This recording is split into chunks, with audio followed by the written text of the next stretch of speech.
श्रीगणेशाय नमः।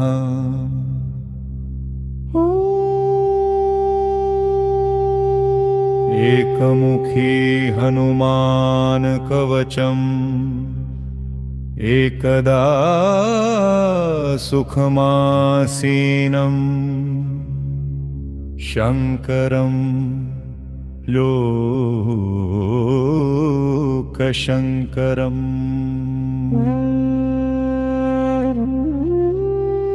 प्रपच्छ गिरिजाकान्तं कर्पूरधवलं शिवं। पार्वत्युवाच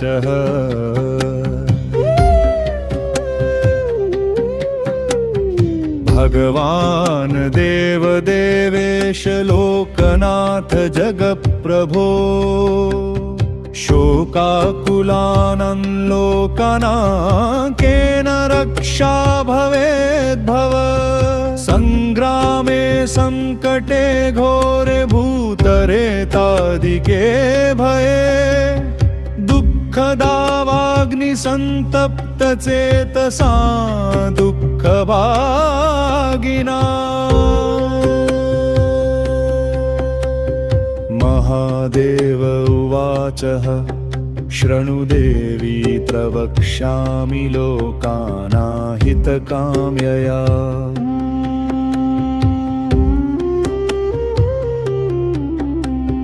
विभीषणाय रामेण प्रेम्णा दत्तं च यत्पुरा। कवच कपिनाथस्य वायुपुत्रस्य धीमतः। गुह्यं तत्ते प्रवक्ष्यामि विशेषात् क्षणुसुन्दरी विनियोगः। ओमस्य श्रीहनुमान कवचस्तोत्रमन्त्रस्य श्रीरामचन्द्र। ऋषिशरीरो हनुमान परमात्मा देवता। अनुष्टुप् छन्दः मारुतात्मज इति बीजम्। अंजनी सुनुरिति शक्ति लक्ष्मण। प्राणदाता इति जीवः श्रीराम भक्तिरिति कवचम्। लङ्काप्रदाहक इति कीलकं मम सकलकार्यसिद्धयर्थे जपे विनियोगः।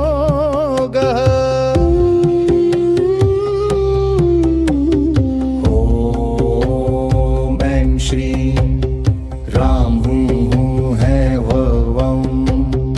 ॐ व्यहन्यासः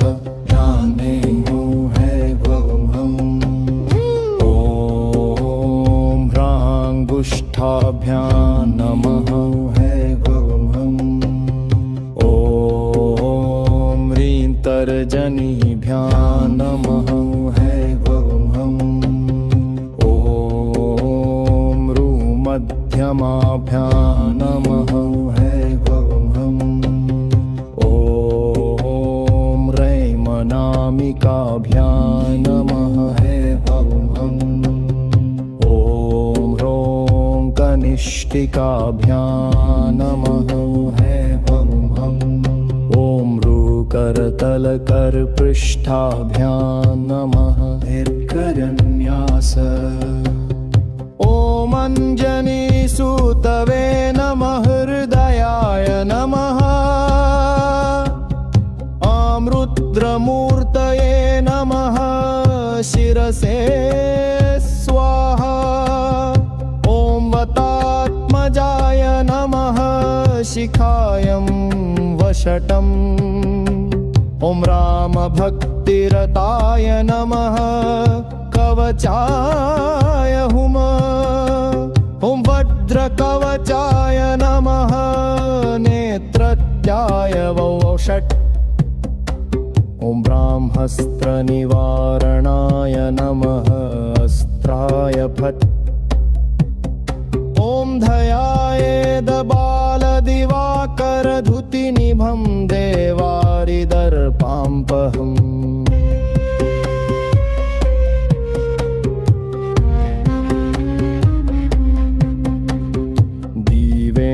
द्रमुख प्रशस्त यशसं दीप्यमानं ऋचा सुग्रीववादि समस्तवानरयुतं सुव्यक्ततत्त्वप्रियं संरक्तारुणलोचनं पवनजं पीताम्बरालकतम् उधन्मार्तण्डकोटिप्रकटरुचियुतं चारुविरासनस्थं मोजिन्मद्योपवीताभरणरुचिशिखाशोभितं कुण्डलाडयम् भक्तानामिष्टदन्नप्रणतमुञ्जनं वेदनादप्रमोदं ध्यायेददेवं विधेयलवगकुलपतिं गोष्पदीभूतवर्धिम् वज्राणपिङ्गकेशाढ्यं स्वर्णकुण्डलमण्डितम् दक्षिणदोर्दण्डं हनुमन्तविचिन्तये स्फटिकाभं शरणकान्ति विभुजं च कृताञ्जलिम् कुण्डलद्वयसंशोभिमुखाम्भोजं हरिं भजे। ॐ श्रीगणेशाय नमः।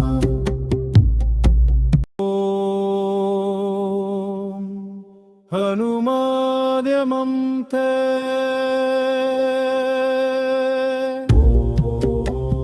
नमो भगवते हनुमदाख्यरुद्राय सर्वदुष्टजनमुखस्तम्भनम् ऊर्ध्वक्तिरिवं ठं ठं फट स्वाहा।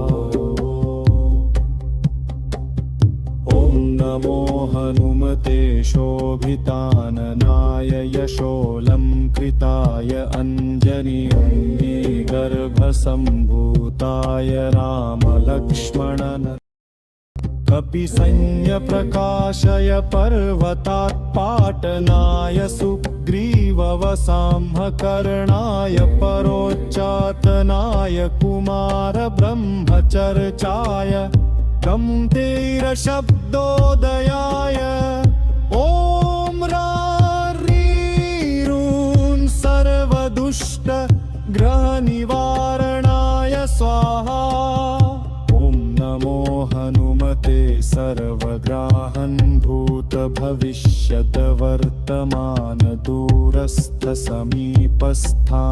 छिन्धि छिन्धि धिन्धि भिन्धि सर्वकालदुष्टबुद्धिमुच्चाटयोच्चाटय परबलान् क्षोभय क्षोभय मम सर्वकार्याणि साधय साधय।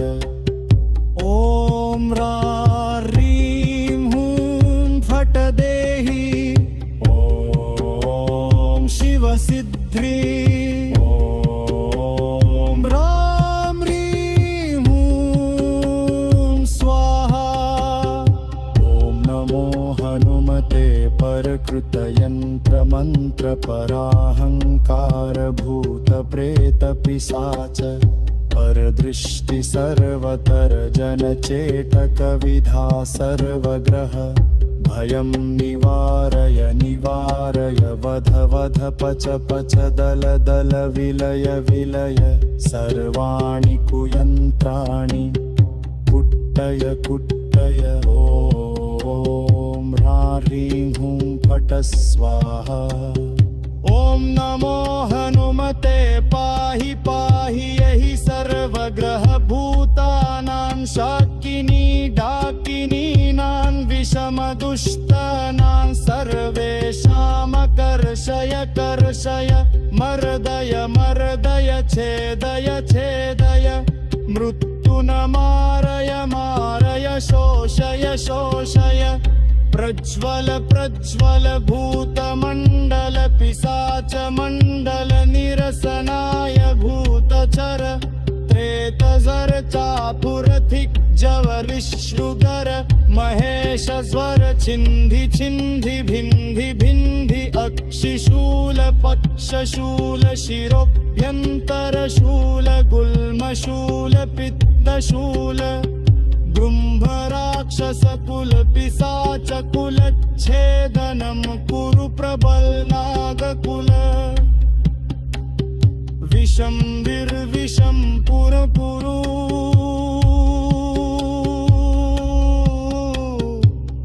झकपि झतति ॐ ह्रीं ह्रूं पपघेदे स्वाहाय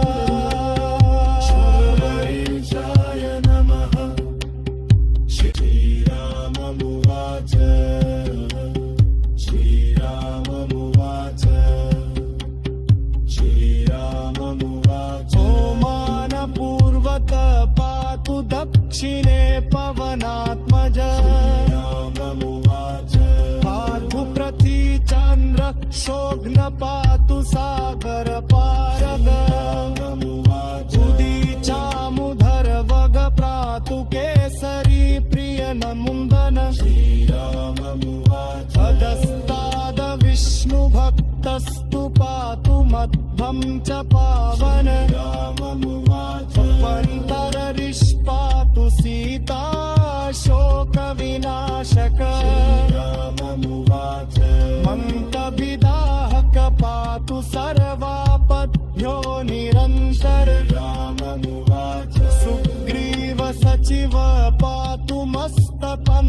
वायुनन्दनं राममुवाच मस्तकं वायुनन्दनं राममुवाच पातु महावीरो भृत्यो मध्यदियंशं राममुवाच छायापहारी च मातु न अगवेश्वर राममुवाच कपोले कर्णमूले च पातु श्रीराम किङ्कर नासङ्क्रमध्वनि सुनु पातु वक्त्रं हरिशवशर वाचं रुद्रप्रिय पातु जिह्वा पिङ्गललोचन पातु दन्तान् फल्गुनिष्ठ श्रीभुकं दैत्यापादः भोतु कण्ठमच दैत्याचारी स्कन्धो पातु सुरार्जित भुजौ पातु महातेजा करोतो चरणायुध नखायुध पातु कुक्षिं पातु कपिक्षर वक्षो मुद्रापहारी च मातु पाशर्वे भुजायुध विभज्जन पातु पृष्ठदेशे निरन्तर रामदूतस्तु कटिं पात्मनिलात्मज